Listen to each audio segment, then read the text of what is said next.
En 1995, à la veille de l'élection présidentielle, Envoyé spécial s'interrogeait sur le profil des militants, qu'ils soient verts, rouges, à droite ou à gauche. C'est le cinéaste Patrick Schulman, réalisateur de Et la tendresse, bordel, qui à l'époque dressait leur portrait.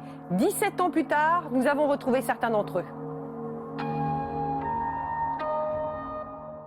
Bonsoir, Jean-Christophe Lagarde, je suis conseiller municipal à Drancy. Je soutiens Édouard Balladur. Si aujourd'hui Jean-Christophe Lagarde est vice-président de l'Assemblée nationale, il y a 17 ans dans sa ville, il ne comptait que sur lui pour faire campagne. Il y en a un qui tourne et un qui verse. Ça coûte 17 balles, je dois faire 200-300 affiches. Pour 17 francs, c'est pas cher.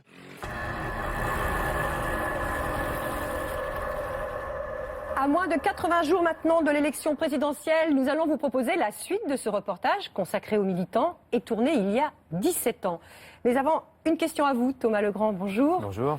Alors vous êtes une voix très connue des auditeurs de France Inter. C'est vous qui chaque matin scrutez, analysez le monde politique. Je dirais que vous êtes plus habitué aux têtes d'affiche qu'au monde des colleurs d'affiches.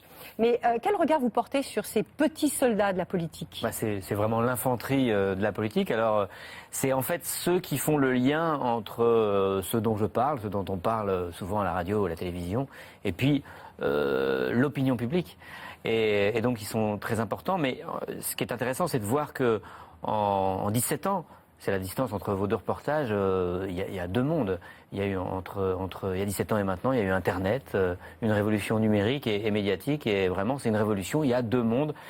Et je crois que ça sera intéressant de voir la différence. Alors avant de poursuivre cet entretien, nous vous proposons de découvrir la suite de notre reportage. Nous avons retrouvé quelques-uns de ces militants ou de ces passionnés de politique. Certains ont fait du chemin. Regardez. Parmi les militants, de droite comme de gauche, il y a beaucoup d'appelés et quelques élus qui feront carrière. Drancy, banlieue nord de Paris. Comme chaque dimanche matin, monsieur le député maire part faire son marché. Jean-Christophe Lagarde a été élu en 2001 et depuis 11 ans, il a appris à écouter petits et gros problèmes de ses administrés. Ça va, ça pousse. Ils sont grands maintenant. Bon, vous avez bien fatigué quand même. Ah oui, j'ai réglé le kilo. Qu'est-ce que vous avez cherché à savoir pourquoi? Eh ben, j'ai perdu ma petite chienne. Ah, c'est ça qui vous a Je ne pouvais plus. mis le moral. Combien j'en mets? Monsieur le maire, je voulais vous demander, je suis allée à la mairie parce qu'ils ont tagué notre mur, Oui.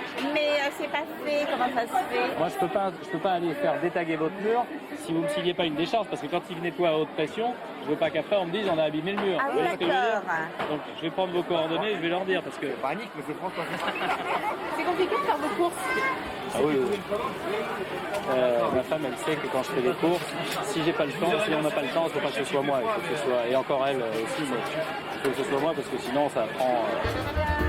Difficile de se plaindre, tant ce militant centriste s'est battu pour conquérir Drancy, bastion communiste, réputé imprenable. Donc il y en a un qui tourne et un qui verse. C'est ça le jeu. Attends, je vais lancer, c'est celui qui tourne, c'est celui qui fatigue le plus. Il y a des gens qui ont des sauts de colle tout préparés, achetés dans le truc. Moi, j'ai pas les moyens. Ce truc-là, ça coûte 17 balles. Je dois faire 200-300 affiches. Pour 17 francs, c'est pas cher. Il y a 17 ans, Jean-Christophe Lagarde soutenait Édouard Balladur à la présidentielle, mais surtout, il était en campagne pour lui-même. Alors ça fait quoi de coller sa tête sur un mur?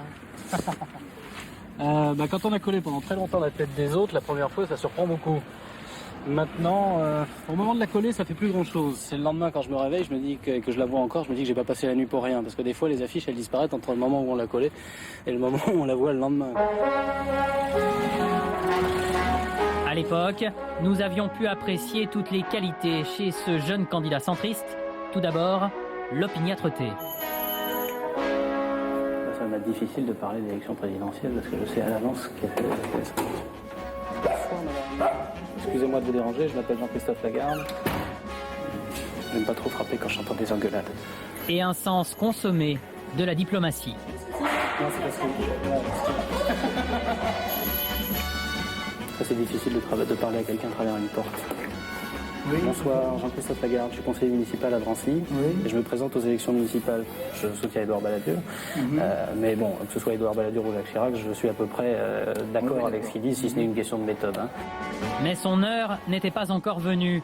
Il attendra encore 6 ans avant de conquérir Drancy. Les étages, c'est plus facile à descendre qu'à monter, donc on fait toujours un immeuble en descendant. Dernière descente, avant l'ascension. Élu député de Seine-Saint-Denis, Jean-Christophe Lagarde est aujourd'hui vice-président de l'Assemblée nationale. 17 ans après notre premier reportage, quelle coupe de cheveux. L'élu centriste se voit toujours comme un militant qui aurait réussi l'essentiel. Quel regard vous portez sur vous-même à cette époque?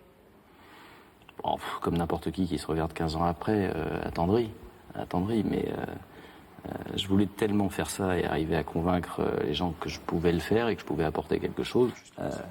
J'en disais, forcément quand on commence, on doit transformer ça de la société. Bon. Puis il se trouve que ça va peut-être pas être possible. Alors il faut devenir président de la République. Comme tout le monde ne va pas le devenir, on va y voir après. Si déjà vous arrivez à faire ça, et même si c'est ça, vous aurez déjà beaucoup avancé. Parce que ceux qui font rien, ils font ça. En 2012, Jean-Christophe Lagarde soutiendra la candidature de Nicolas Sarkozy. La séance est ouverte. À 44 ans, l'ambition du centriste semble s'arrêter au perron de l'Élysée. Enfin, pour l'instant. Président de la République? Oui, il faudrait que les Français le veuillent, mais j'ai pas encore entendu cette aspiration. Le message paraît clair. S'il était un jour en situation, Jean-Christophe Lagarde ne pourrait pas dire non.